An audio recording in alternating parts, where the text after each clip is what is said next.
Oh, hey, good morning, everybody. I'm Sheila Gunn Reid. You're watching a special Rebel News live stream. I'm joined by my co-host.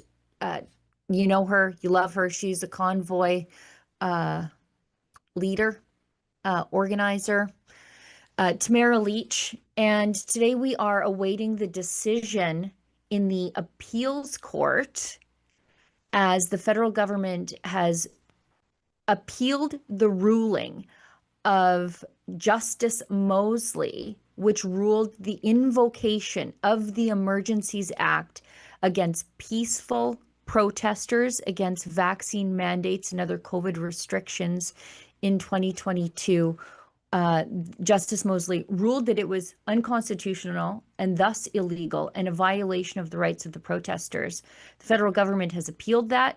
We are awaiting the decision today. Tamara, thanks for coming on the show and co-hosting with me this very special live stream. We're going to have guests joining us throughout the show, experts, people with firsthand experience, but I think nobody has more firsthand experience than you on this. Um, how are you feeling right now? I'm nervous, if I'm honest. I feel a little bit sick to my stomach. I mean, I think obviously this isn't the end of the road either way. There's No. appeals that could still happen. However, I was chatting with Mark Joseph last night and John Carpay, and of course, the next step after this, if it does get appealed, is to go to the Supreme Court. And my primary concern with that is the fact that Chief Justice Richard Wagner basically came out in Le Devoir, I believe it was, a publication in Quebec during the Freedom Convoy, Yeah. denouncing it, expressing his personal opinion. So, I mean, if it goes to the Supreme Court, I really don't have a lot of hope that Justice Mosley's decision will be upheld, but obviously that's down the road.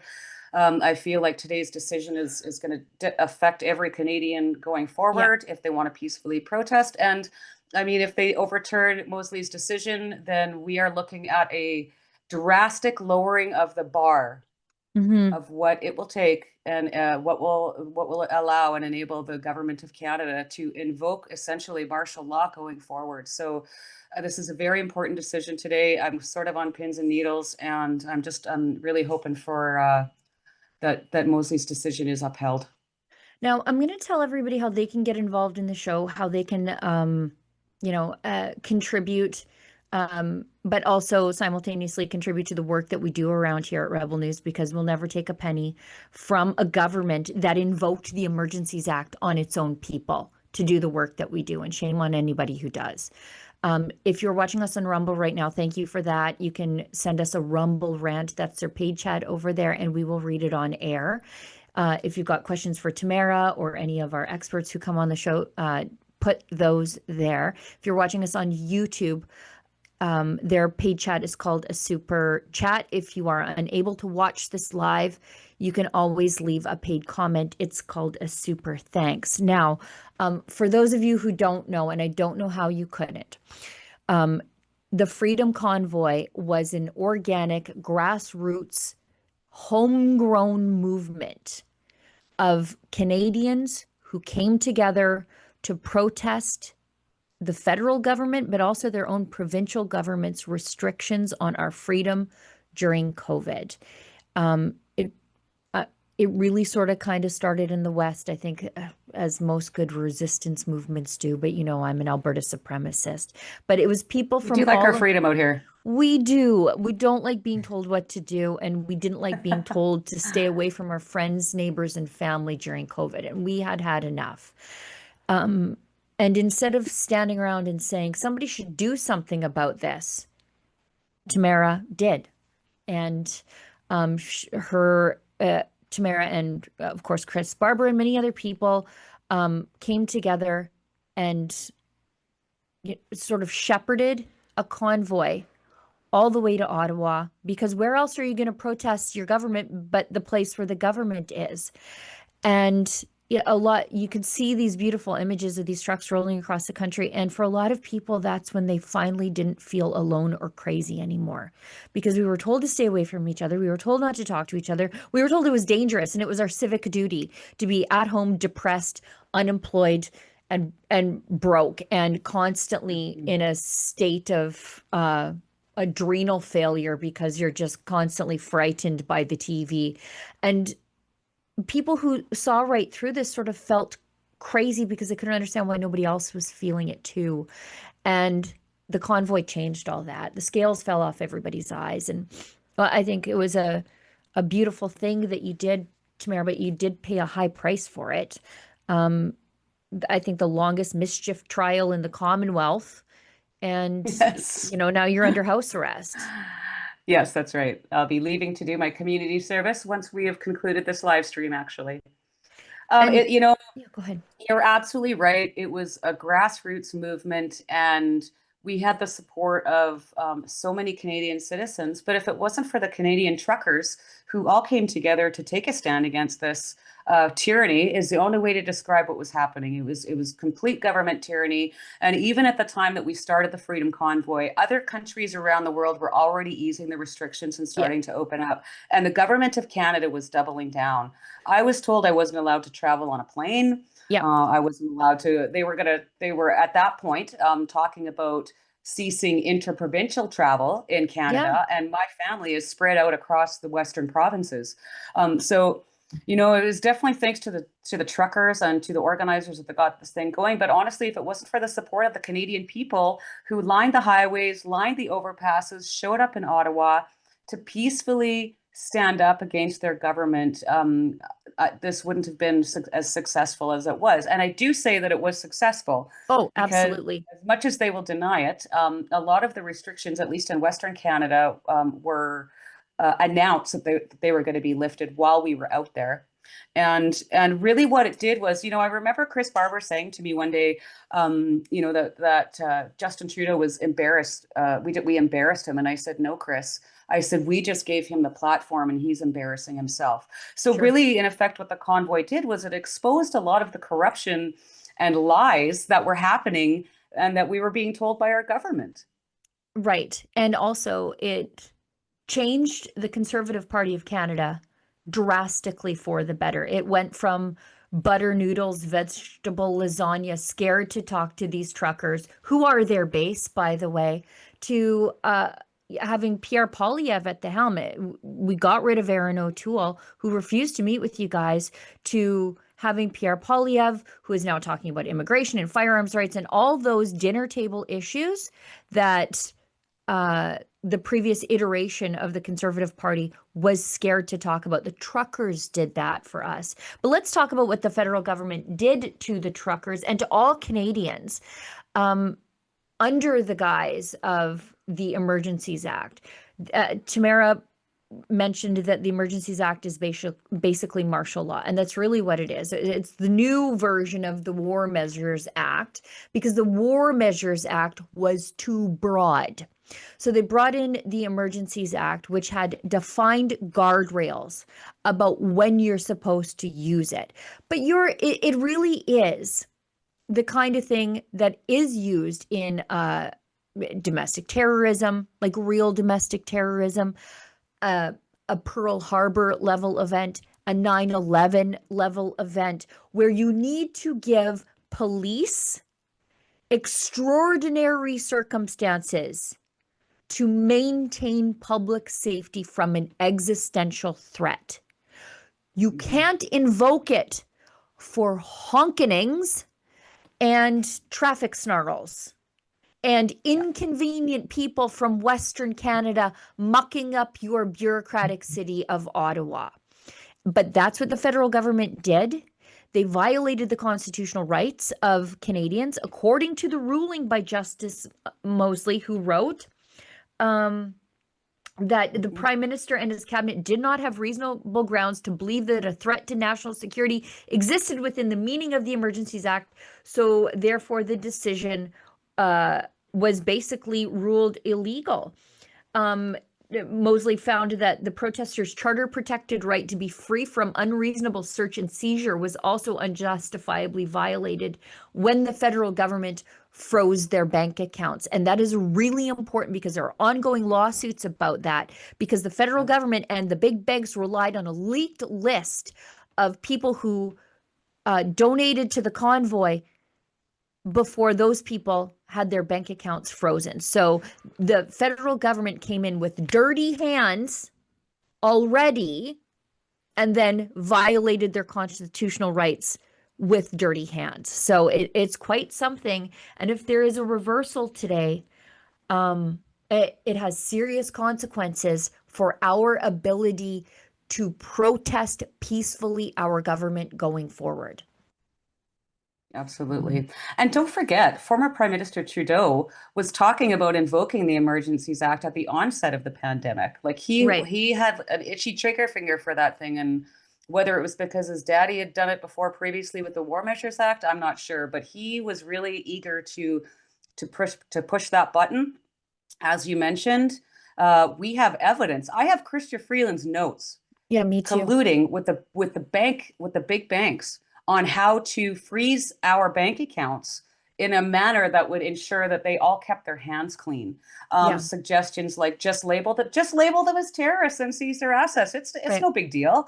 I mean, it was actually disgusting what they did. It was disgusting that they didn't come down and talk to us, period. It was disgusting that they labeled everyday working class Canadian citizens, as you said, particularly the truck drivers. Now, if you Yeah. remember at the beginning of the pandemic, Trudeau was hailing them as heroes. They were saving the country. They were ensuring that supplies were getting sent across the country. And then he decided to try and initiate the cross-border pass for truckers. And that was really the straw that broke the camel's back. And thank God for Christopher Barber, who came out with a TikTok one day and said, "Enough is enough. We need to take a stand here. We need to push back against this. This isn't right." And then I got a hold of him, and then that's how my role in this whole story got started. But we'll see. Obviously, he's going to have a lot of things to say about this too. As you said, it's a very important decision, and it's going to affect everyone going forward. Yeah, and I think it's just so atrocious that this government just couldn't take the L. The world saw what this government did to Canadians, and it inspired movements all around the world. Truckers' convoys became an act of civil resistance all around the world. Instead of the Canadian government just taking the one in the L category, just take the loss and move on, they continue to fight with Canadians. We see what you did. We know that nothing you guys did rose to the level of national terrorism. The revolution was live streamed. We all saw it. You didn't do anything. Crime went down in the national capital when you guys were there, and the police statistics No show overdose that. deaths. Yeah. Yeah, because the streets were never cleaner. Yep. I mean, and don't forget, in 2021, there was a lot of First Nations bands that were actually committing vandalism to railway Right. lines, rail yards, that type of thing. And they were protesting the government. And Justin Trudeau kept, claiming that it was important to maintain dialogue. We had to keep the conversation open with these people. And by the way, there was actually illegal activity that happened during that time, and there was Sure. not a single charge. And I believe was it coastal pipelines during the convoy or shortly thereafter. I believe there were people attacked with axes, if I'm Yeah, not mistaken. Coastal GasLink, a roving band Thank of you. terrorists attacked a workplace, a remote workplace, and nobody has ever been arrested for that. So It's incredible. It's now absolutely you mentioned him moments ago, Chris Barber, your co-conspirator, if you ask the state, in organizing the partner in crime on the Freedom Proudly. Convoy. Yes. Let's bring Chris in. He's taken some time here to join us for about 15 minutes while we await the decision. Chris is an actual trucker. He's one of those people who keeps the world moving, so that the bureaucrats in the laptop class can continue to work from home and then cry about it when they have to go into the office. Chris, thanks for coming on the show. First of all, I want to ask you how you're feeling right now, awaiting this decision of the government appealing their mistake against you. And I don't want to call it a mistake. That's too minimizing of it. The government putting its boot on the neck of you and then getting its hand slapped by a real judge. How do you feel about this appeal? I'm waiting patiently. I'm about 50-50 on this decision right now. As most Same. we've watched the government act like this for the last number of years throughout the trials of all the people who were charged during Freedom Convoy, and it seems like they would appeal a case when the decision didn't go the way they wanted it to a different court where they had more control over the judge. So 50-50, like I said, I don't know. Is this going to be more of the same from this government owning the justice system in this country and the judges, or will it go our favor? I guess it's really hard to see. It's detrimental for Canadians moving forward, on this decision. I don't think people quite understand that this is another attack against liberty of Canadians for, being able to peacefully protest your government when they don't agree with your movement or what you're protesting about. They can literally shut you down, and this is another step to that regime change. I think one of the concerning things for me with this pending decision is that when Justice Mosley rendered this decision and deemed it ultra vires, he knew that he was going to be retiring soon. And in fact, he did retire shortly thereafter. So we had a judge, that really had nothing to lose. He actually, Justice Mosley did not support us. He was very vocal in his decision about his personal feelings about us. However, still ruled the way that he did. So I guess my concern is if they do overturn this decision, it's just frightening to think. I'm pretty sure I can speak for Chris too, and a lot of the other Freedom Convoy people that have been through the court system, that I don't have a lot of trust in the sitting judges that we have in our country right now. Most of them have been appointed by the Liberal government. So I think that's the part that's concerning me the most right now is, as I said, Mosley had nothing to lose by actually siding with law and not feelings. And so I guess we're going to find out here soon. Yeah, I'm fairly anxious. I also know that and I don't think I'm being a conspiracy theorist here, but I know a government that wants to keep the power to treat protesters like terrorists, is trying to keep that power for a reason. And that's because they have some difficult things in store for us going forward. That's what I believe. You wouldn't fight this in court if you didn't want to be able to use it again. And you'd only need to use it again if you were going to do some bad things to those very same people. And I don't think that is a far stretch, given that our current prime minister said that what was happening in Ottawa, the honking, the people picking up garbage, the dancing in the streets, he called it sedition, that you guys were trying to overthrow the government instead of just get your charter protected rights back. So I have, I'm like Chris, I'm hopeful, but at the same time, I know what activist courts are all about. It's part of my job to be disappointed by political decisions. And I know that our political powers, especially in the prime minister's office, I know exactly how he feels about you two. It's the gaslighting of Canadians right now, using the media and pushing that narrative. They wanted the Freedom Convoy to be there January 6th. Yeah. They pushed for that, and regardless of whatever law enforcement did to us or whatever government pressure did for us, we remained peaceful and vigilant. We stood there proudly. Some of us had Canadian flags and we're just standing on our nation's capital protesting peacefully. Not everybody there had a horn and was honking a horn. Goodness gracious, I took my truck out after the first week, I believe it was. Yep. And willingly under the police, asking me to do so. I want to take everybody back just a little bit to Yep. mandates. And prior to Freedom Convoy, I long hauled truck throughout this entire country throughout the mandates. I was the one standing in the drive-through lineup with the passenger vehicles trying to get a cup of coffee at Tim Hortons and McDonald's in the morning because we couldn't go into a restaurant. We couldn't use the bathrooms in restaurants. There was a period of time when we were desolate. There was snacks and food packed in our trucks so we could eat on the road, and we had no amenities, but we continued on anyway. And later on in the pandemic, I would cross the border into North Dakota and I would witness no vaccine passports, no masks. It was life as usual. And then I would come back to Canada and I'd have to show an app on my phone to get back into my own country as well as my passport. At what point did the government push citizens so far that they eventually had to stand up? But when, instead of acknowledging the fact that they may have went too far, they double down and they continue with this false narrative they've been pushing for the last 4 years. It's absolutely ridiculous. Yeah, so much happened during that time that they just want us to forget. Yes. Like that app Mhm. on your phone, ArriveCan, Yep. didn't work. It sent thousands of people to unnecessary quarantine, or they received fines when they were completely compliant with ArriveCan. ArriveCan was a $60 million boondoggle where two guys in a basement were taking money and just then subcontracting it out, making millions. And then the thing was recreated over a weekend by regular people for about a tenth, maybe even less than that. And that version actually was functional.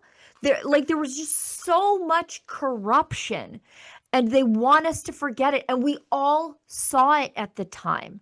But the problem was we saw it, you know? Yes. And there's still no Exactly. accountability 4 years Zero. later. Nobody's Yeah, committed exactly. Yeah. was Yeah. done. I took my Nobody. father trucking with me. He's 70 years old. I took my father trucking with me to the Oh, wow. States. And I thought on the way back, we just did a team run. It was an amazing experience. This was about 4 years ago, something like that. Arrive Scam was in full play. I tried to log him in as a passenger on my app to save him from trying to figure out how to use the app on his phone. Then that wasn't good enough. We got in trouble at customs over it.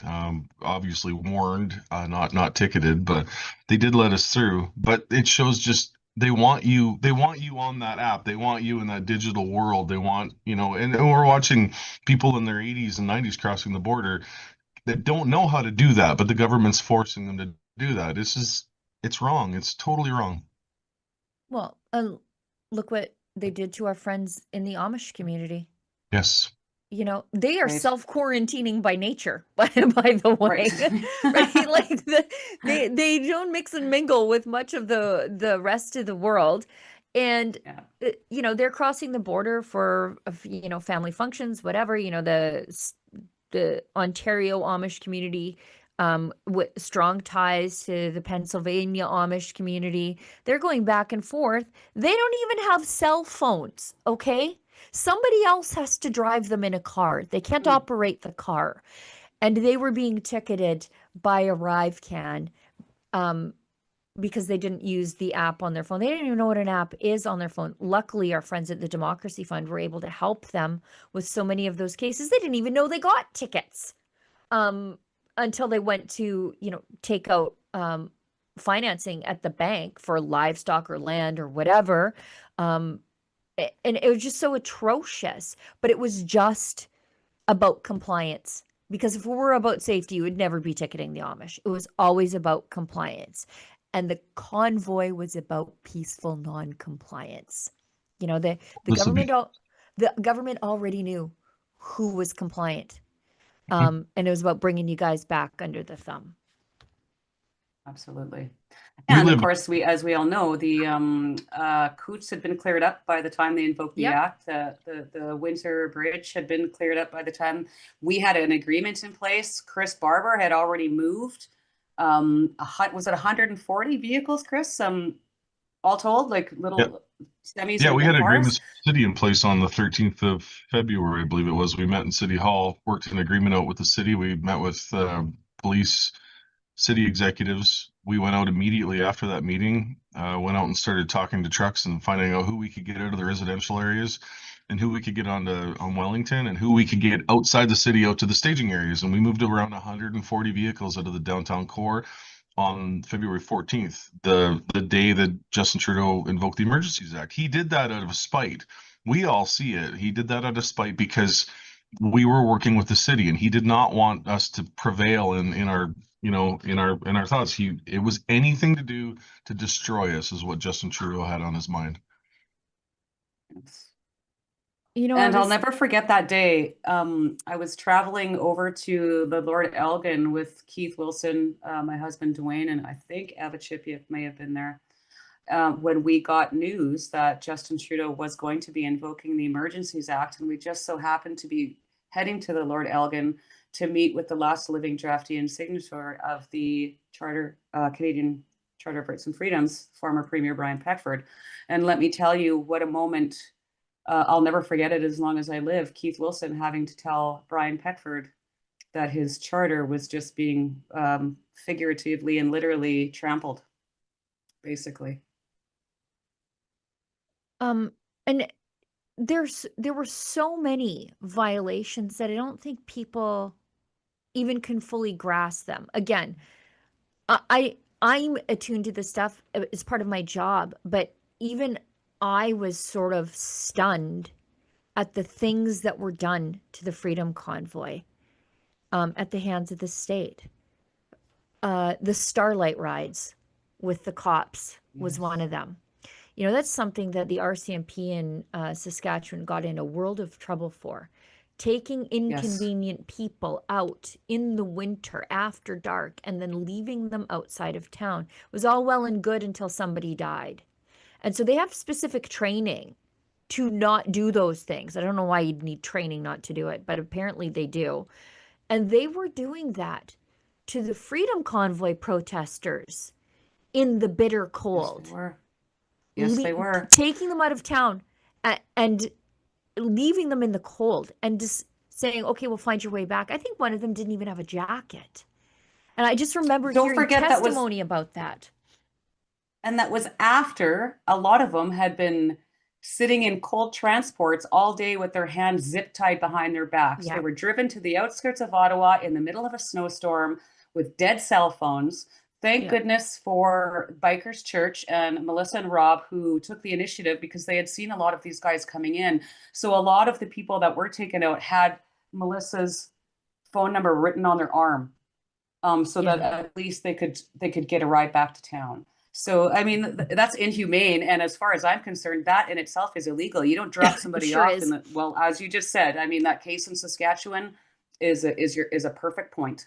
Our law enforcement is supposed to be here to protect us. Yeah. All of us.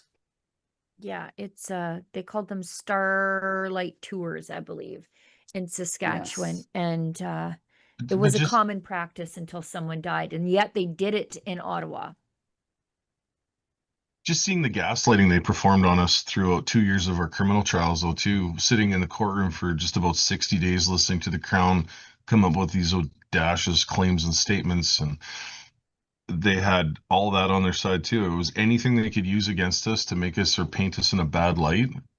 Tamara and I tuned out. I don't know about you, Tamara, but I tuned out a lot of the time. It was, you would like to just stand up and say that's malarkey, but you're not allowed to do that. No, it was really frustrating, to sit in there and listen to Canadians be vilified. It's quite clear that these guys, have their talking points. I obviously this was my first foray into the legal system. I've never been arrested before or in trouble with the law. And my first taste of the Canadian justice system is in Ottawa, for sure, because Ottawa is different. Let's just face it. It's a different mentality out there. It was really disappointing. I mean, all of these institutions that I believed were set up in place to help me, to help regular Canadians, to give us a voice, to give us a way to protect ourselves, turned out to be false. They are not there to protect us. They are there to protect their own skin, as we saw. And throughout the convoy, and to this day, what you see is a government that is wrong, knows it's wrong, but continues to dig its heels in just to try to save a little face, to the detriment of the rest of Canada. And I don't think we should forget about the co-conspirators with the government in all of this, and that's the mainstream media. The rise of the independent journalist really happened during the Freedom Convoy. I know it was when a lot of people found Rebel News for the first time, and it was because they couldn't count on the mainstream media to just go stand in the street of Ottawa, a place wriggling with journalists. They couldn't just go stand in the street and point to camera. Don't even give commentary, just point to camera and show people what's happening. They couldn't do that in Ottawa. And the reason they couldn't do it is because it would bust the federal government's narrative. And when you're getting all your money from the federal government, well, it's a the office of the CBC racket. Yeah. The office of the CBC was, I think Rodney Palmer said it best. It would have taken them longer to walk to their vehicles in the parking lot than it would have been for them to come down to Parliament Hill and talk to Canadians. Yep. So yeah, you're absolutely right. Thank goodness for independent media like Rebel News, True North at the time, and the citizen journalists that came out and actually talked to Canadians and got the footage that was on the ground. Because, and I heard from a lot of people that literally went to Ottawa because of what they were seeing on TV and how it was completely opposite from what they were seeing coming through on these live streams. And a lot of them drove to Ottawa to see for themselves. And when they got there, they realized that the mainstream media was lying. We've got Oh, John listen. Carpe on the call with us right now. I want to bring John in because I think we have, do we have the decision in yet? John Carpe is with the Justice Center for Constitutional Freedoms. He's just jumped onto the call. Sorry to cut you short there, Chris. No worries. Can we bring John in? Are you just out of the corner of my eye? I'm seeing that I think the decision came in. Is that right? Hi, John. You're muted. You're muted, John. Okay. We'll get John to unmute and he can help Yes. bring us up He to looks like he's speed got a on lot the- to say. I can't wait. I see him. Just Morning, looking, John. can you hear me now? Yes, we can hear you, John. Yes. Thank you so much for joining us. Conclusion, paragraph 506. In light of the above reasons, we are of the opinion that the appeals by the Attorney General of Canada in files blah, blah, blah, blah, blah, blah should be dismissed, as should be the cross appeals by the Canadian Civil Liberties Association and the Canadian Constitution Foundation. Since neither the Attorney General nor the public interest litigants have requested costs, none will be awarded. So the lower court ruling is affirmed. I haven't read the preceding 505 paragraphs, but Right. paragraph 506 says that the appeal of the Attorney General in files blah, blah, blah, blah, blah, blah, blah, blah, blah should be dismissed. Awesome. Oh, gosh. Awesome. Tamara and Chris, how are you guys feeling right now? Relief. I think Tamara's you're crying. I'm not going to cry. I'm not crying today. And all three, it's unanimous. All What a three relief. judges, all Okay, three let's bring judges them signed on. on. Good. Oh, that There's was some excellent. justice in Canada. Thank you. Thank you. John, Thank appreciate you. all you Wow. guys have done to put into this, please. If it wasn't for the JCCF and, like you said, Democracy Fund, we wouldn't be in this position right now. So thanks and kudos to all Yeah. those. Well, kudos Absolutely. to I all the shudder to think donors, where we right? would be. Yes. Yes. Yeah. Yeah. John, tell us about the Justice Center's role in all of this, because you've done such important work holding the government to account. You're really the driving organization behind this. You are crowdfunded. So I want to make sure that you get the credit that you're due in upholding the civil rights of Canadians in this country. And if you can, please explain to the viewers what this means going forward and what it would mean if the government had won this appeal. Well, this ruling is super, super important because it said that the federal government failed to meet the necessary requirements of the Emergencies Act. There are several requirements, including that local law enforcement cannot handle the situation, that it's a serious threat to national security, neither of which was true, because when the Emergencies Act was invoked, we were down to a local protest only in Ottawa. It was peaceful. Local law enforcement hadn't, as was pointed out by Tamara yesterday on a live stream, neither she nor Chris Barber was arrested under the emergencies measures. They were arrested pursuant to ordinary law enforcement. So this was a really important accountability check that a court said to the Prime Minister Trudeau and the federal government, you guys were wrong. You didn't comply with the legislation which says that you can only use emergency powers when there's a bona fide national emergency and other law enforcement mechanisms are not going to work.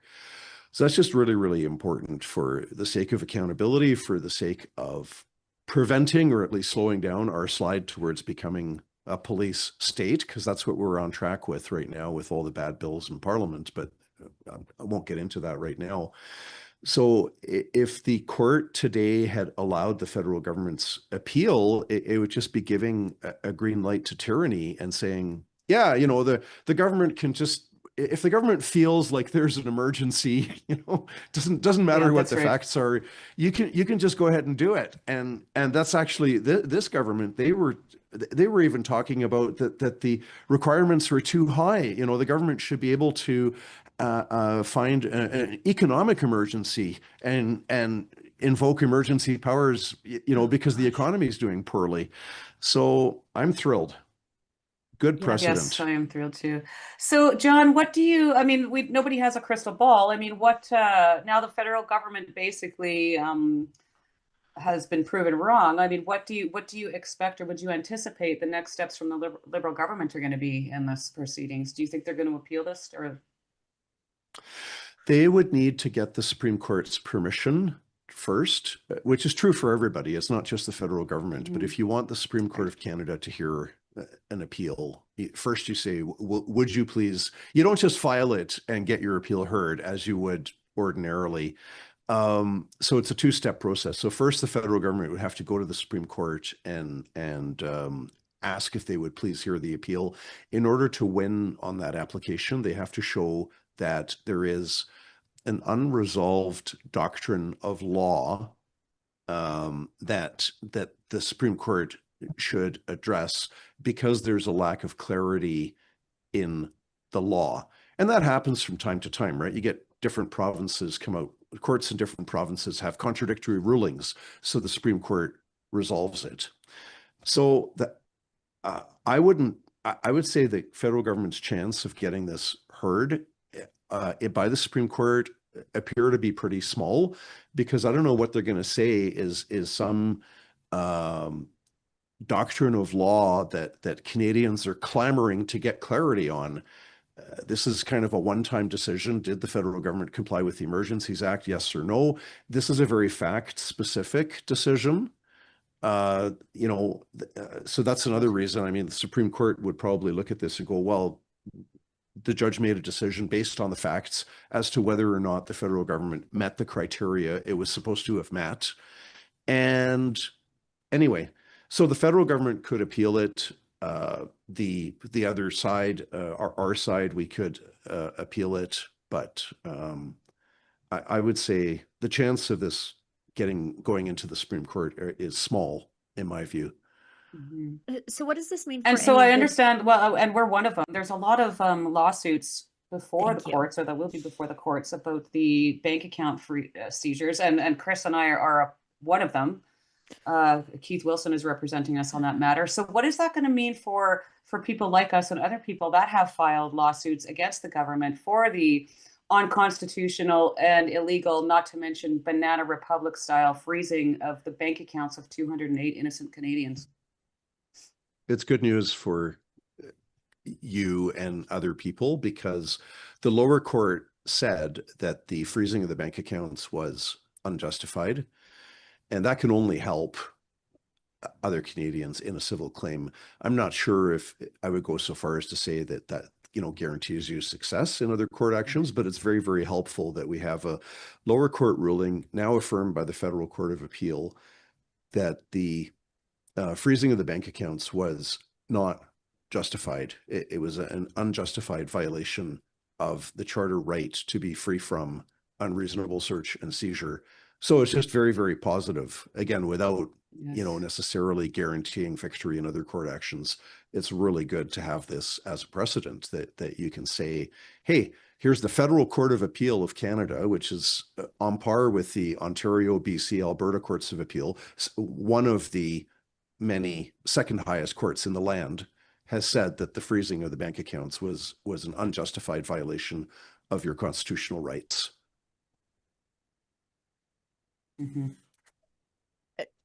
So,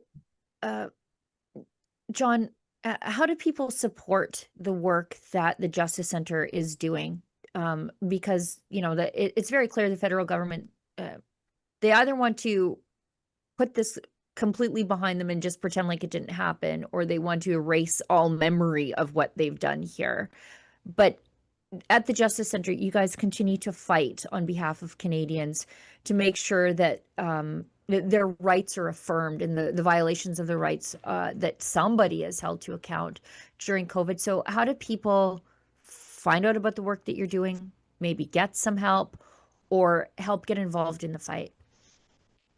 Yeah, we always remain extremely busy. So Yeah. we're funded by voluntary donations from Canadians. We've got about 10 lawyers from coast to coast. I think we'll be hiring another one or two more as soon as possible, because we've had some good support in 2025.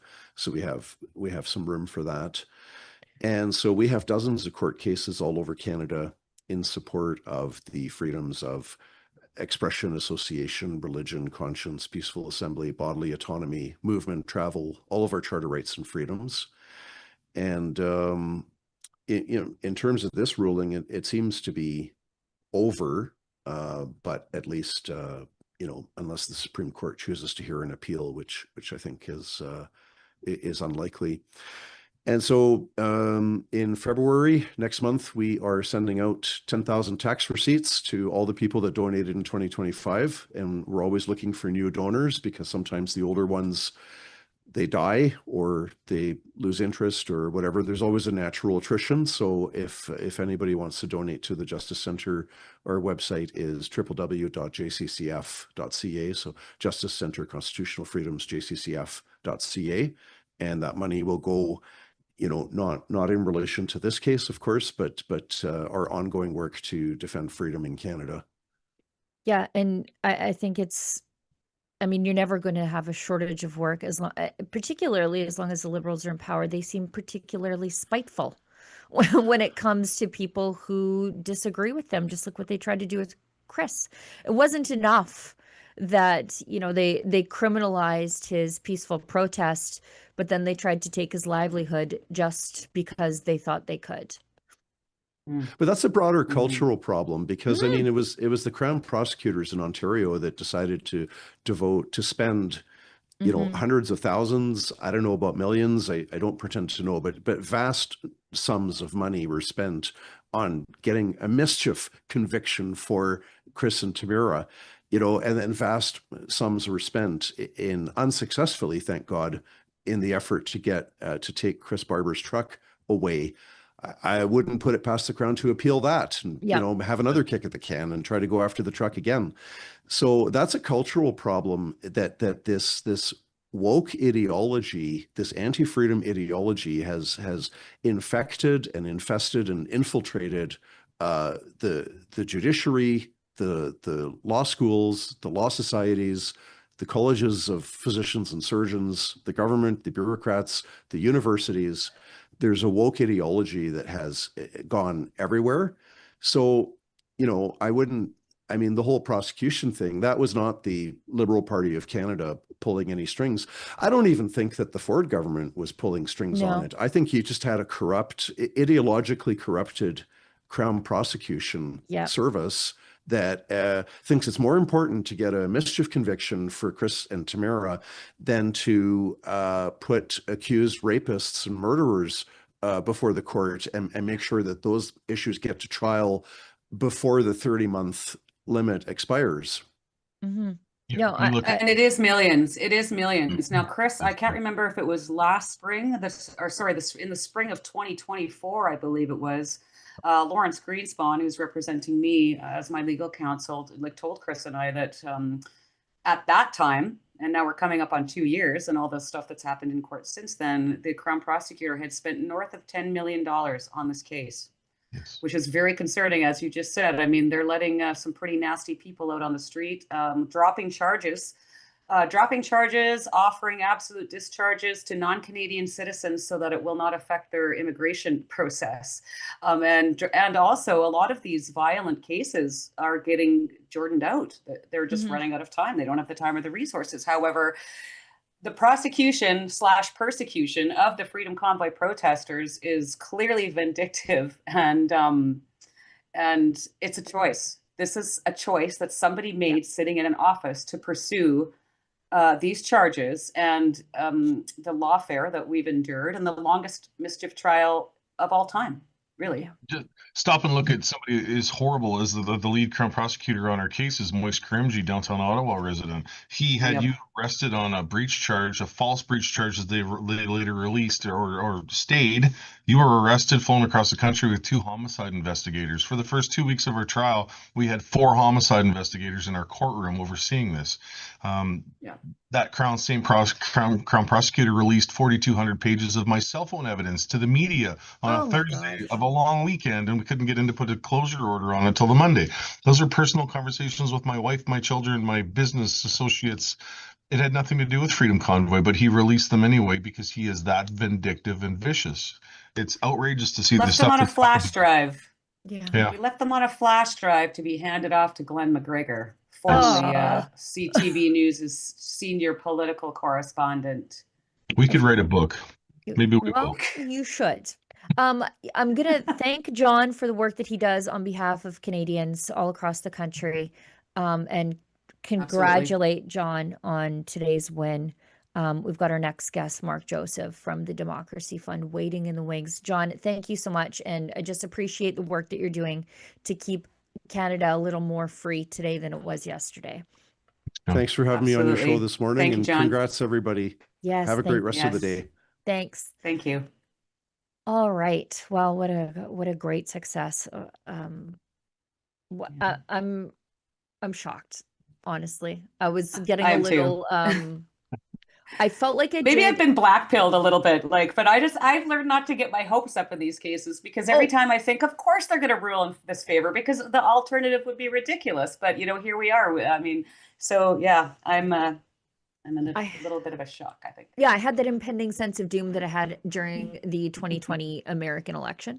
Like, where I was Yes. like, I know in my Yes. heart it should go the other way, but never underestimate the decisions of other people to go against what you think is best for everybody. Let's bring in Mark Joseph. He's the director of litigation over at the Democracy Fund. Mark, what do you think about today's decision? I'm a little surprised because I'm a cynic generally, but I'm happy to see it. Boy, am I ever. Right. I mean, I was a little skeptical that Yeah. that we'd get a good result here for various reasons I won't get into, but I'm pleasantly surprised. I haven't read the entire decision. I'm just kind of sort of scanning it, but it seems that they affirm most or all of the major findings and ruling of Justice Mosley. I mean, Justice Mosley is an esteemed judge. He does have experience with the security apparatus, so he's well aware of the thresholds of the legal tests here and the violence that was required to invoke the Emergencies Act. So he gave the government's case a comprehensive hearing, and to see that the Court of Appeal has agreed with him is heartening. Again, I haven't reviewed the decision, but it looks like they accepted the findings and the rulings of Justice Mosley, which I thought were quite well written. Yeah, I mean, I think it is paragraph 505. We're satisfied with the protesters' right to freedom of expression sufficiently accounted for their related right to associate with others who shared their views.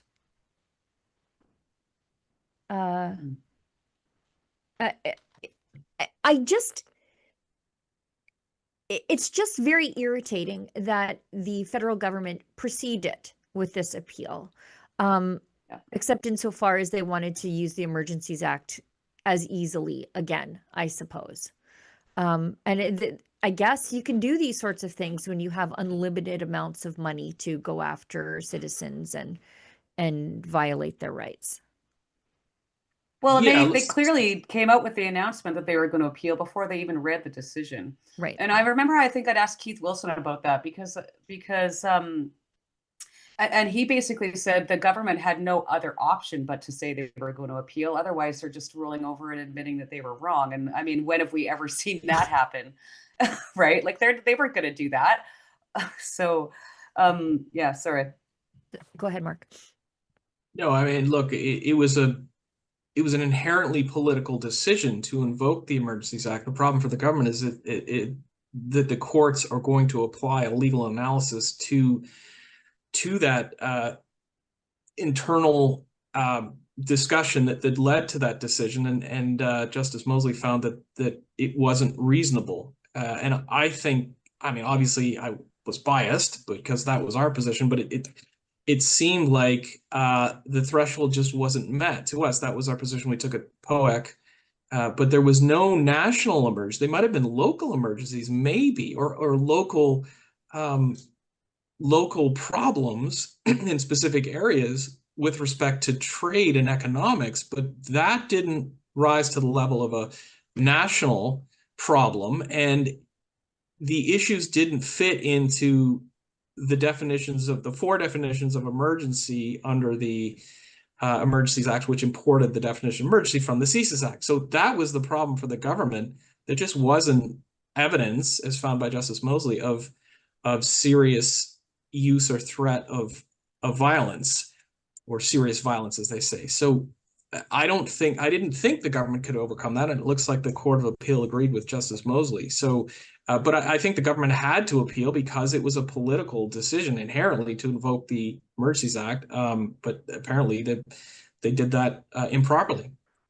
Yeah, I mean, to equate like wide-scale potential for national violence with parking violations and noise violations, you'd have to be out of your mind to invoke the Emergencies Act over that, but they did. They did. Right. But I'm very pleased to see that the lower court was reaffirmed here. Yeah, I mean, we have it right here. So I'm just reviewing the judgment, please. so my thoughts are going to be scattered. Yeah, please. Yeah, go ahead. But it has, in paragraph 234, we have already found that Cabinet, on the evidence that was before it and on proper interpretation of the Act, did not have reasonable grounds to believe that a threat to national security existed. So that is almost an insuperable problem for the government if they wanted to appeal to the Supreme Court of Canada, because it's a judicial review, and they have to find that the decision was reasonable. And how can it be reasonable if on the evidence there was there can be no finding of a national threat to security? It just, so they could appeal to the Supreme Court. The Supreme Court has to agree to hear it, but that's a serious, I think, an insuperable problem. I think, and I'm reviewing this the same way you are, and I'm not a lawyer. So you jump in if I'm being crazy, but paragraphs 231 and 232. As for the threat or use of acts of serious violence against persons, when properly understood as requiring bodily harm, the evidence is quite simply lacking. Aside from the economic disturbance, they say, the only instance of violence put forward by the AGC was the seizure of a cache of firearms and ammunition at Coots, as well as vague reports of harassment, intimidation, assault, and the fact that the police forces in Ottawa were overwhelmed. In our view, this is insufficient to satisfy the compelling and credible information requirement to justify the conclusion that there were reasonable grounds to believe that there was a threat or use of acts of serious violence. Declaring a public order emergency is a very serious matter, considering the extraordinary powers vested in the executive branch of the federal government once the act is invoked. And for that reason, the exacting requirements set out by Parliament must be strictly adhered to.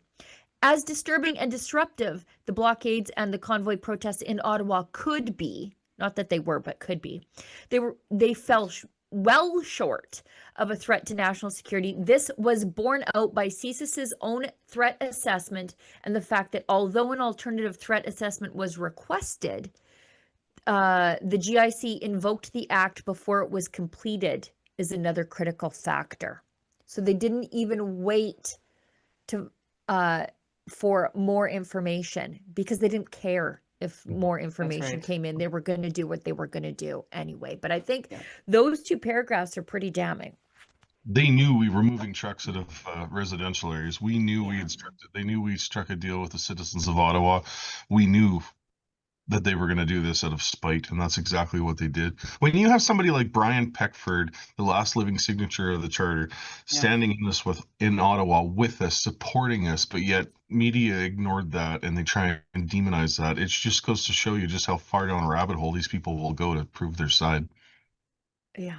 Yeah, I mean, looking back, and this is obviously with the benefit of hindsight, but protest was kind of a typical Canadian or characteristically Canadian protest, and then a characteristically bumbled overreaction to that protest, right? I mean, you had bouncy castles, improvised, hot tubs and field hockey games and families and balloons. And compare that type of protest to something you'd see by the farmers in France, or American BLM protesters, and then the state's response to those protests. It's like there was a disconnect here with the Canadian government's response. You don't send out the troops in that sort of situation. It didn't seem appropriate, and I guess the Court of Appeal looked at that and said, okay, well, the grounds the government had here, and it just didn't meet the test, which seems obvious now, but that's why we're all so shocked, because at the time we're like, well, I guess this makes sense for the Canadian government to bumble it and send the troops in to take over the field hockey, the street hockey game, I guess. Yeah. And the feeding of the homeless. Exactly. Those monsters. I know.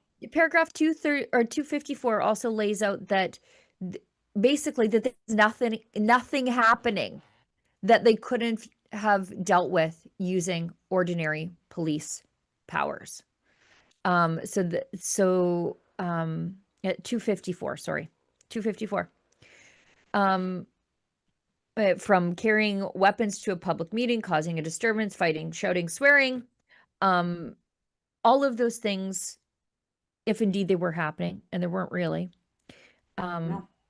it starts with that being said. I don't know if we're looking under the same thing anymore, but paragraph 254, they basically lay out that any of the existing potential problems that I don't think charges were even laid for, they could have been easily dealt with existing police powers, and not invoking a wartime law that you would use for Pearl Harbor style attacks. Yeah. So, and again, don't forget that, we were talking with Mark about this last night, like during the convoy, I mean, we left the red zone numerous times. And as soon as you got out of the red zone, I mean, it was business as usual in Ottawa. You wouldn't have even known that there was a bunch of trucks there. And we're just talking like a few blocks away. You couldn't hear the noise. There wasn't, the streets weren't congested.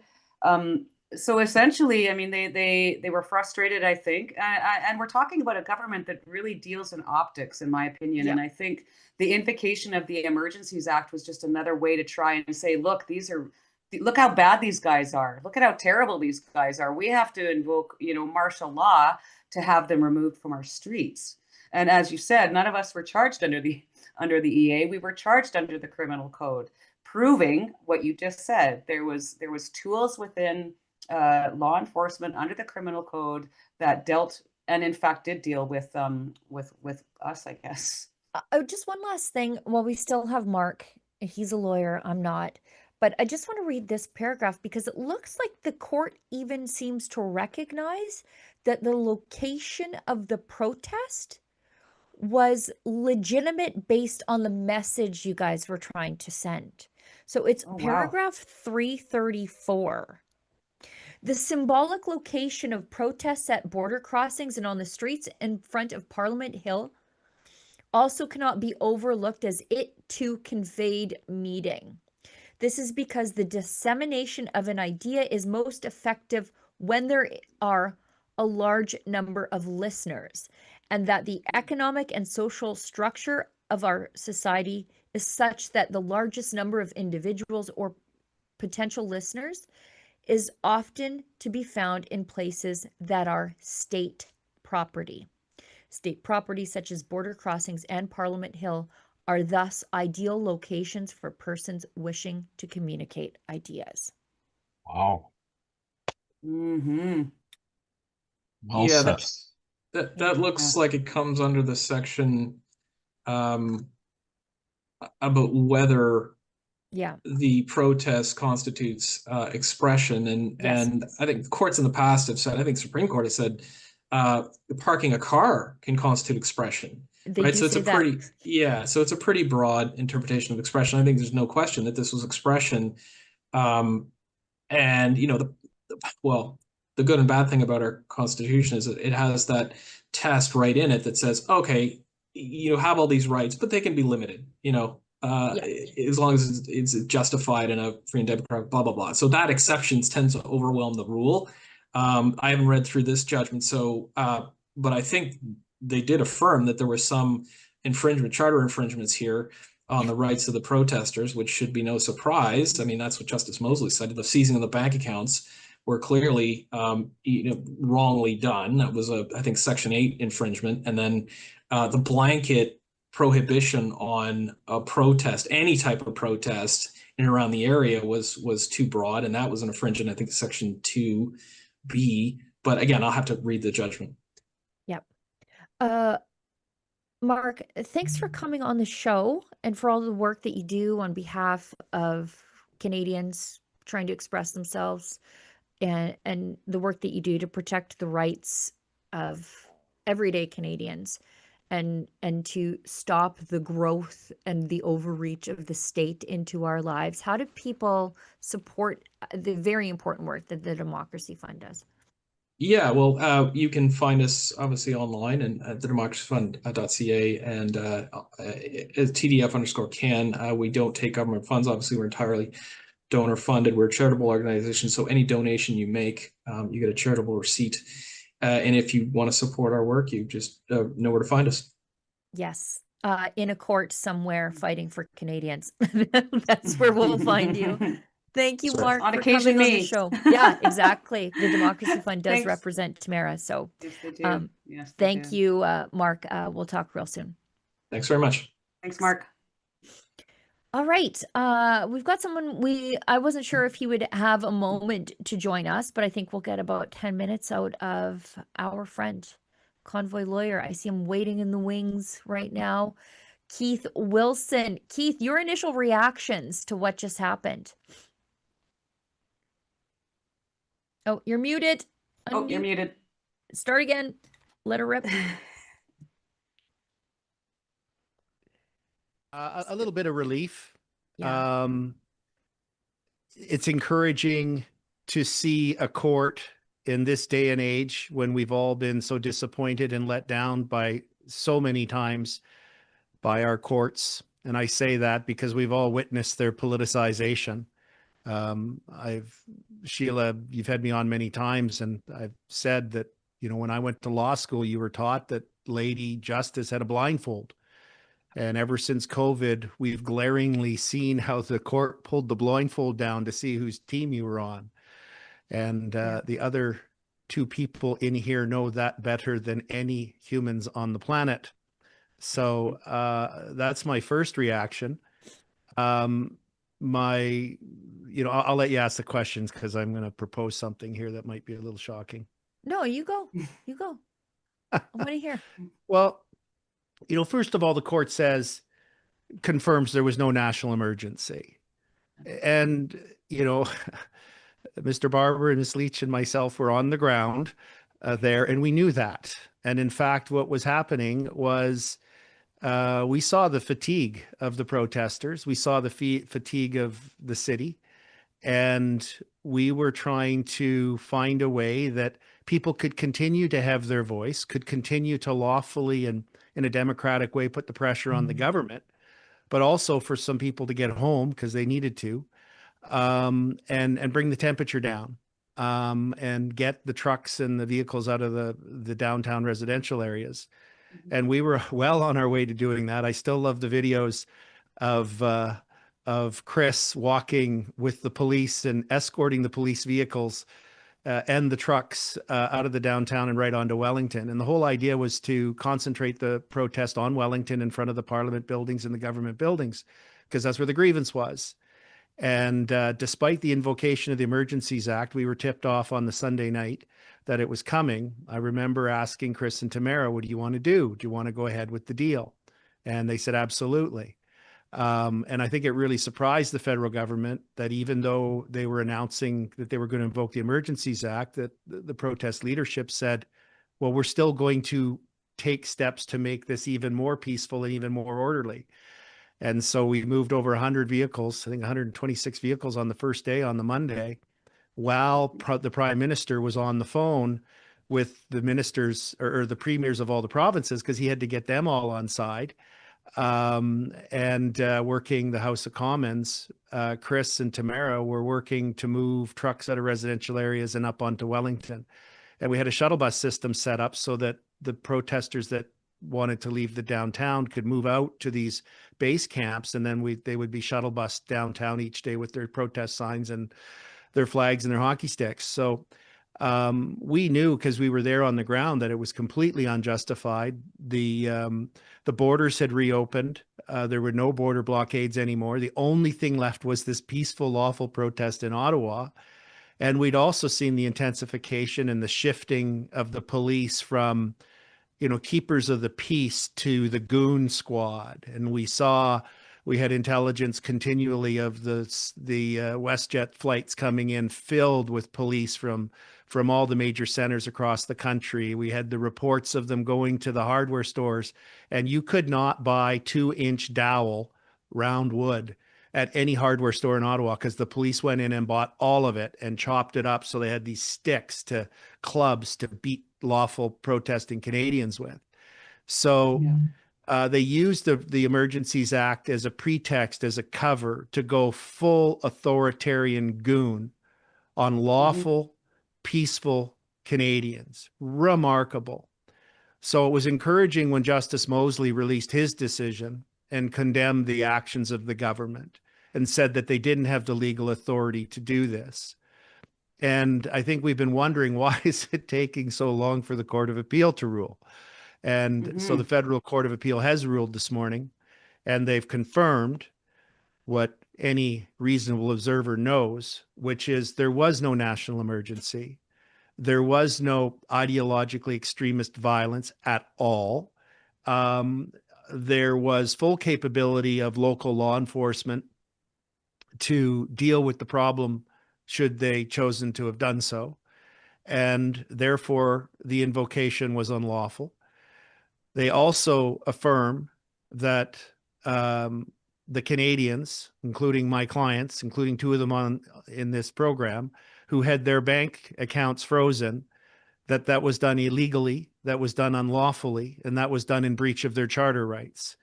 So there's some encouraging affirmations in this decision about Canada, or at least parts of it, still having some desire to follow the rule of law and respect a line and a separation between state authoritarianism and people's rights. There's something in here that just stuck out to me, because you mentioned Trudeau was working the phones, Cabinet was working the phones, trying to get the provinces on side. But as it turns out, we know that wasn't true, that the provinces did come on side. We know that only Ontario and British Columbia and Newfoundland supported the use of the act. It's paragraph 275 in here. When consulted a few hours before the act was invoked, most provinces expressed the view that provincial capacity and authority were not exceeded, and that the invocation of the act would be divisive, unconstructive, and unnecessary. Only Ontario, that's Doug Ford, now that Legault's resigned, Canada's most unpopular premier, the NDP in British Columbia, and the Liberals at the time in Newfoundland appear to have supported the use of the act, and only on a limited time basis. And that was in a report to the House of Commons. So even though this was supposed to be a national crisis of public order and physical safety. Even Alberta, where we had a blockade at Coots, we didn't want it. And that's saying something because Jason Kenney was in charge at the time. Well, it was a national sure. emergency because, in this sense, because the Laurentian elite had Canadians standing up to them, and they couldn't Yes. tolerate that. You know, do you not know your place, Canadians? Right. So that what this was, you know, we know, you know, why did they do what they did? Why did they unleash, you know, over 2,000 police? And not only did they unleash them, you know, they went to the hardware stores and got clubs that they didn't even sand the edges of. They just cut them with a chop saw because, you know, you're Oh gonna my God. create a nice lifelong gouge in someone's face when you shove it when you jab them with that thing. You can see one of the guys, if it's not black, he's holding a piece of wood they got from the hardware store. And then they debadged them. Like when you see any close-ups, you'll see all of their identifiers are gone. We had a hard time when we were doing different lawsuits, even figuring out which police forces to sue. You know, is that an OPP? We were going to our police friends and getting them to zoom in and say, oh no, that's definitely RCMP kit or whatever. They debadged them. They made them so they were these anonymous goons. And I think that was part of their psychological strategy to make the police be more violent. You will be fully anonymous. You know, no one will know who you are. Go have fun. And boy, did they have fun at the expense of veterans and seniors and disabled people and Native elders and so on. They had a private message group after that. So proud of taking the jackboots to Canadians. If you remember, those messages were leaked while they were enjoying their $200,000 meals at the Chateau Laurier. Yeah. You know. Yeah. Was it the Chateau Laurier Hotel where the presence of the certain swastika flag made an entrance out of the back door and then secretly disappeared as quickly as it? Right. That wasn't a Fed or anything. Yeah. The protester wearing the brand new Carhartts from Mark's Work Warehouse. Yeah. Pretty sure. With the flag that still had the fold creases in it. Tags on them. I'm pretty sure he went right back. That's exactly what and they got a wanted. refund. Yeah. How do you do, And I'd fellow like to point out protesters? that Keith had a great, I think it was Keith Wilson, or maybe it was Brendan Miller, during the POEC pointed out quite rightly that, I mean, Chris and myself and a lot of protesters from the convoy had been profiled. Our names were on IMVE lists. I mean, 6 ways from Sunday, they knew exactly who we were. But so you can't tell me that they did not know, or they do not know the identity of the man who had that flag there. 100%. Where's the investigation into that? Yeah. Worst yet, I would like to know who member of City, Ottawa government, our policing agency owns or bought a swastika flag to try and paint protesters in a bad light. The government, if that was any of us, they would have investigated the living daylights out of that person for a hate crime. And yet here we are, still unsolved, still uninvestigated. 4 years later, it's ridiculous. It's evident where that came from. Right. Right. They'll find out everything about you if you make a Facebook post that they don't like. You can't find out the physical identity of that guy. Yeah. Seems odd. Wake up, people. Yeah. Yeah. So, Keith, what comes next now? Because that's a good question. Are the feds done with this? I know you guys aren't. They'll appeal it. You know, I suspect. Remember last time the decision came out, I can't remember how long it was, but it was hundreds of pages. And within 4 minutes, they announced they were appealing it. Well, there was no way they received legal advice on that. This is all politics for them. So I suspect they'll appeal it. But, you know, that's a good question, Sheila. What comes next and what should come next? I mean, obviously, Chris and Tamara have their lawsuit against the government for the illegal seizures. And obviously that can now move forward because it was on hold pending the release of this decision. But I think more importantly for all Canadians and for the principles of democracy, I'm old enough to remember when a court, when a cabinet minister would do something that was deemed unethical or improper, they would resign. Minister Bev Oda resigned over a $14 glass of orange juice. Now, I realize we're not in that time period anymore, and that the ethics have slipped remarkably, like off the table and down the cliff with the federal Liberals. But this is a very decisive, clear, 100 and whatever page decision of the Federal Court of Appeal with fresh eyes, 3 justices listing reason after reason after reason, any one of which was enough to demonstrate that the invocation was unlawful, improper, and a political exercise, using it as a tool of political oppression.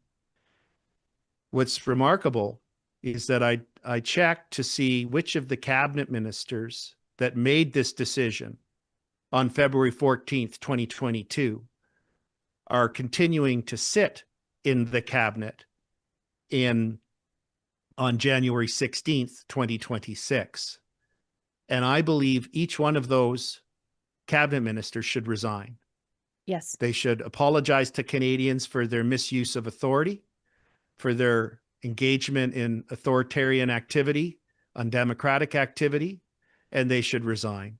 This is a clear statement by the court that what the cabinet did was not just illegal, unconstitutional, in breach of charter rights. It was improper. And those cabinet ministers are Dominic LeBlanc, Melanie Joly, Mr. Champagne, Anita Anand, Patty Hajot, Mark Miller, and none other than Mr. Sean Fraser. Yeah. So I think that's the proper thing. Yeah. Now, of course, they won't, Right. because they don't care, because they are all about their own power. And it's that mindset that got us to the point in the first place where the federal government arbitrarily restricted over 6 million Canadians' right to travel because they weren't vaccinated at a time when everyone knew, and they even admitted the vaccine wasn't effective, not to mention its dangers. And at a time when no other country, there was a point in time where the only other country that still had that travel restriction in place was North Korea. That was it. North Korea and Yes, Canada. that's right. So Yeah. that's what should happen, is they should resign. At Yeah. a minimum, they should apologize. They should resign. That's what we Yeah. said last night. At the end of the day, 4 years later, there's been no accountability. There's been no government official that has said we went too far and we're sorry. And that's, for some of us, that's all some of us want to hear that really badly, desperately. Yeah, I know how important it was for people to hear that from Danielle Smith, who actually didn't do anything. Right. You know, it was, people wanted someone to say, what happened to you at the hands of the state was wrong. And Danielle Smith was not the premier that did the things to the people. But she did apologize on behalf of the Alberta government to Albertans who were harmed by Jason Kenney's rules. And I think it was a really important thing for her to do. I think it was an important thing for people to hear. But people need to hear it from the federal government.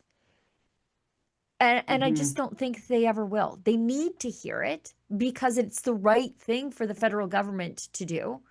But since when have the Liberals ever done the right thing? We've got the convoy cackler, Freeland. She's off in Ukraine now. These people fail laterally, when in normal countries there would be resignations and quite possibly jail time for some of their corruption. Yeah. And there's no recourse, I don't think, against them because they have parliamentary privilege, correct, Keith? Yeah. There's nothing that we could do about the ones that are already gone, that have already left, really. Yeah, I mean, our system traditionally had politicians sit and hold their position based on honor. Yeah. And when they crossed the line, we had institutions that would hold them to account, to embarrass them to the point where they would step down. So we used to have this thing called the news media. And they didn't get their paycheck from Ottawa like the legacy government media does now. Thank goodness for Rebel and others. And we had courts, and we had an opposition, and so on. And we've all watched those institutions fail. You know, one of the things you talk about accountability, what I've always said, and Tamara and Chris have heard me say it many times, is that I don't think we'll get true accountability for the incredibly dystopian time we went through with COVID and the government's overreaction to it until the people who were in power in government and in the various institutions, public health, and so on, even in the legacy media, are no longer in power, because they either still are drinking the Kool-Aid and deluding themselves, or, which is more likely the case, they realize what a mistake they made and how much devastation they caused economically, but more importantly, psychologically, to our children, to our communities, and to families and to businesses, that they just can't deal with that. So they just keep denying it. That's why they'll spend tremendous resources studying, examining the most smallest of things. But what government has done a real post-incident review and analysis of their response to COVID in Canada? None. Yeah. Which is really unusual, because they usually, I mean, historically and in the past, anytime there would be any type of major incident like that, there would be some type of investigation, or Yeah. What did we get reflection, right? What did we get wrong? What did we learn? That's right. Yeah. What And can how we do do better we, next time? what can we do better next time? Because it's not like we're not going to have a next Chinese induced plague. Like, that's death, taxes, Chinese plagues. The things you can count on. Yeah, right? that's true. And gravity. Don't forget gravity. Exactly. Yeah, gravity. Yeah, that's great. Now, Keith, when I see the vindictiveness of the federal government and the lack of real accountability, just complete insincerity, I think it fuels the thing that is hanging over the West right now. And I maybe that's the wrong phrase, because hanging over the West seems like it's a bad thing, but I feel like it's a good thing. I feel like, the federal government that won't recognize its own wrongs is a key driver of Western separation. I know that's something that's really on the top of the mind for you. But when you see a federal government that is willing to fight the people in court whose rights another court has found they violated, you look at it and you're like, I am not like these people. I don't want to be here with them. That's just my sense. What do you think? Well, I was, I think it was a week ago that Prime Minister Carney, he did I don't know if you noticed this, but he did a 2-day visit to Canada. Oh, that's good. Nice of him to Wow. grace us with his presence. Breaking. Prime Minister Stop by. Carney will be visiting Canada next week for 2 days. Good. Anyway, after he did his 2-day visit to Canada, he went and had a cabinet meeting, and someone leaked it. And I read this thing in some blog or whatever. It was authoritative. And he apparently got very serious with his caucus. It was a caucus meeting, sorry. And he said, this independence movement in the West and in Alberta is very serious. And then he said, it's very difficult to understand, but it is serious. And I'm like, what? And it just reinforced for me, we are different. Canada, in my view, is too big to be a functional unit. It's too big. There's a limit on the size of equipment that Chris can put on the trailer on Big Red. Yeah. Right. And it's Wow. nothing wrong with Big Red. There's nothing wrong with the trailer. There's just a limit as to what you can put on.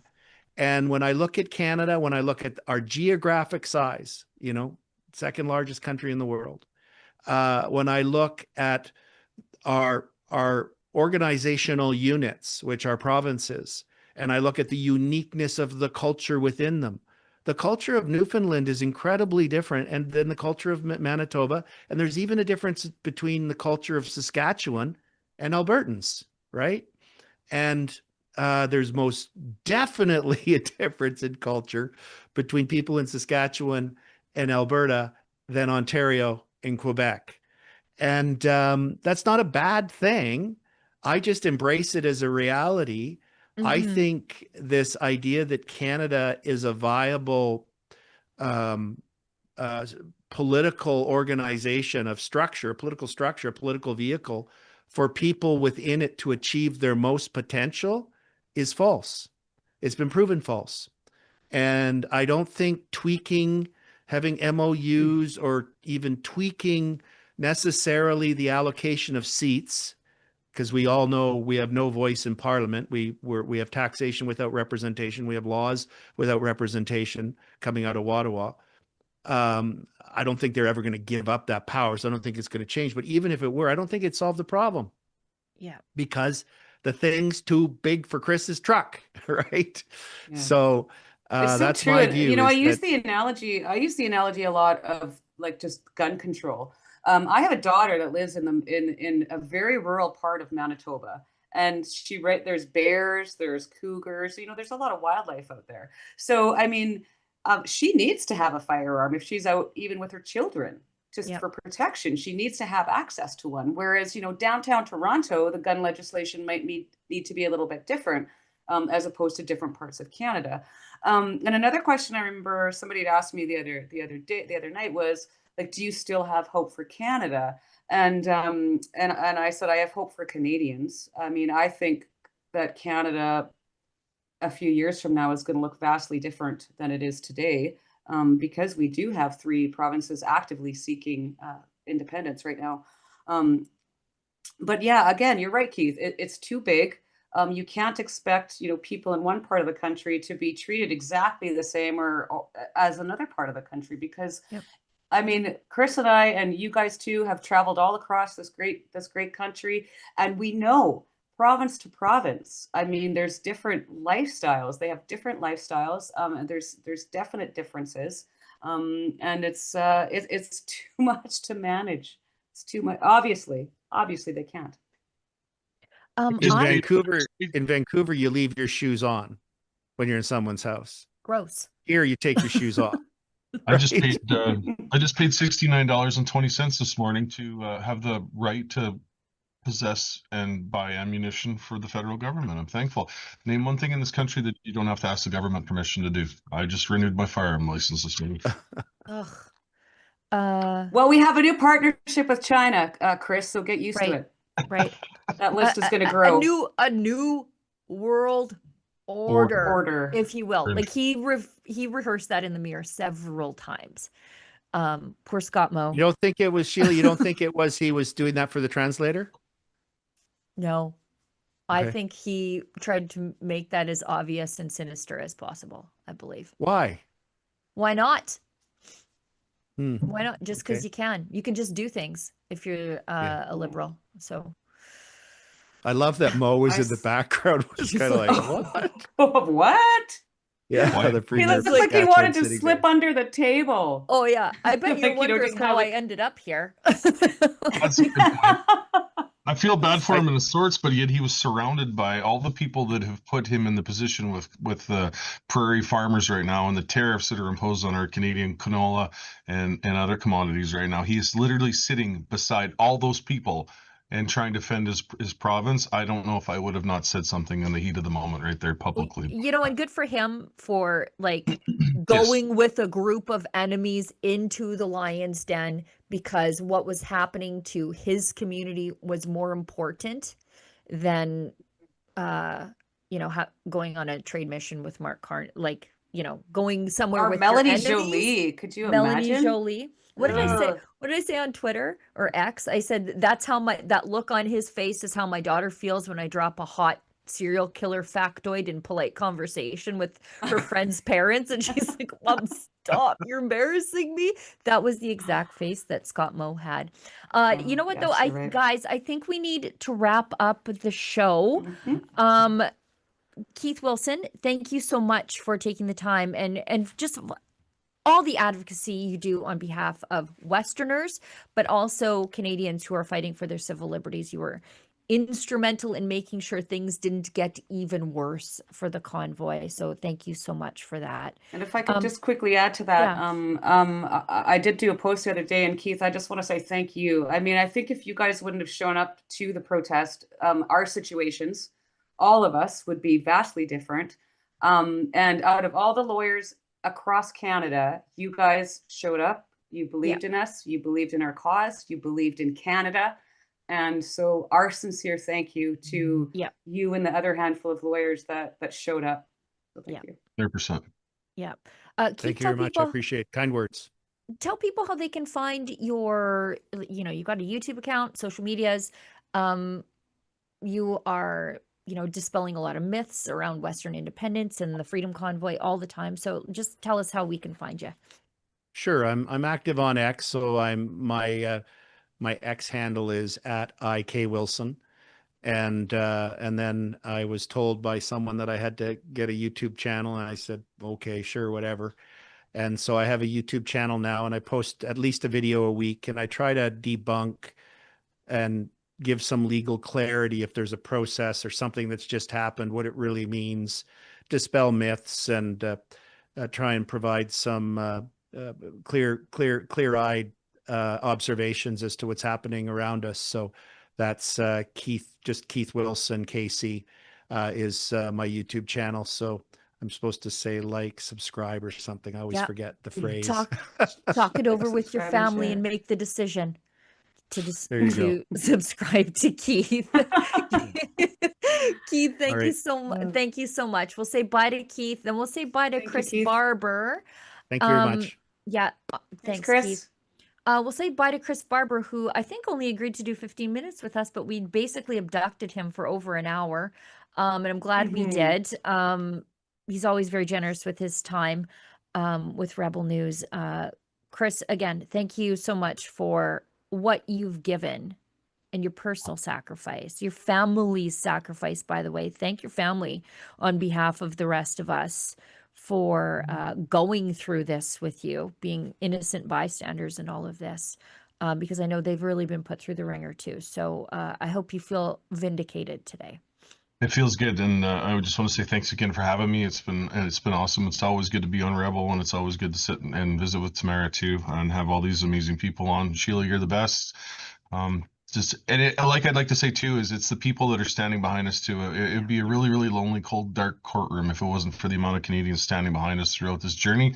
And we're very appreciative for the support we have been from day one, and looking to move forward with that. So thank you, everyone. Thanks, Bye. Chris. We'll talk to you real soon. We've got a couple of chats here. We'll go through them, and then I want to close. Tamara and I will say bye, but stick around because I want to close on that very powerful question that Eva Chipiuk, convoy lawyer, put to Justin Trudeau at the Public Order Emergency Commission. I think it is a great full circle moment in all of this. So we've got a chat here from Please Doge, gives us $10. If there is a humanitarian problem in Ukraine, then why are we limiting migrants from Ukraine that are culturally compatible? Meanwhile, the gates open for every culture that isn't. Obviously, that's a rhetorical question. Obviously. I don't have a problem with the Ukrainian refugees. Many of them want to go home, and they are culturally compatible. They can come to church in their language, especially where I live. There's Ukrainian immersion at school because every other name in the phone book, that's a thing that used to have everybody's phone numbers in them for the young people. Every other name in the phone book where I'm from is Ukrainian. And so like their churches, their language, their culture is here because everybody's Ukrainian here. So a lot of the churches sponsored Ukrainian refugees, many of whom are excited to go back home when peace breaks out, and they hit the ground running here. And they've limited the number of Ukrainian refugees for some reason. But have you tried walking across the border? You still can do that if you want, by way of the United States. So that's a thing. Yeah. And then we've got Serbian Mike 2072 gives us $10. Thank you for having the conversation. Well, thank you for joining us. Thank you for watching. Yes. Yeah. Tamara, I'm so pleased for you. I'm Me too. also very pleased for me that I got to be with you as you got the reaction live on air. I know it was emotional for you. I know it was really tense.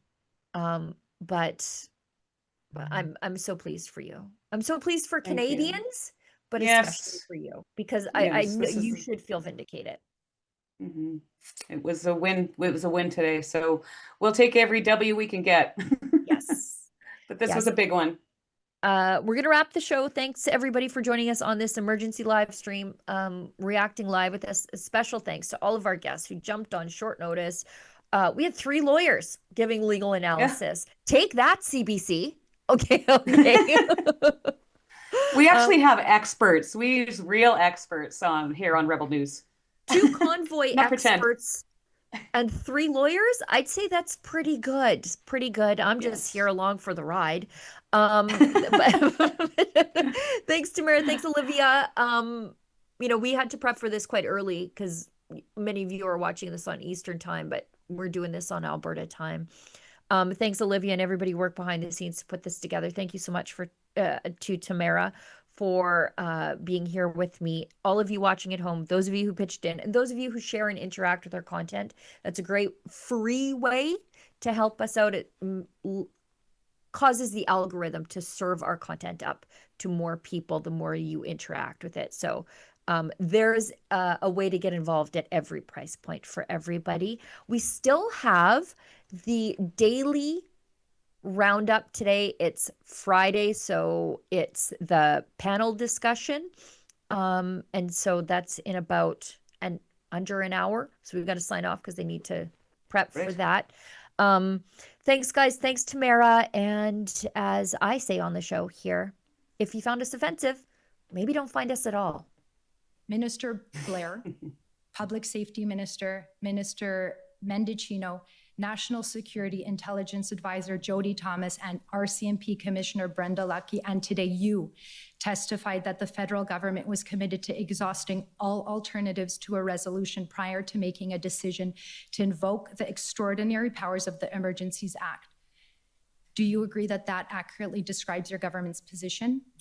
That the invocation of the Emergencies Act was a measure of last resort, was not something to be taken lightly. Thank you. And something to do when other options were not effective. And you are aware that the OPP, along with others, developed an engagement proposal, and you were advised of that proposal at the IRG meeting on February 12th, correct? It was a proposal, but we had, and it was presented to us, we had more questions about how it would actually work. It was not a complete proposal. My last question, Mr. Prime Minister, when did you and your government start to become so afraid of your own citizens? That's a very I unfair. am not, and we are not. Those are my questions.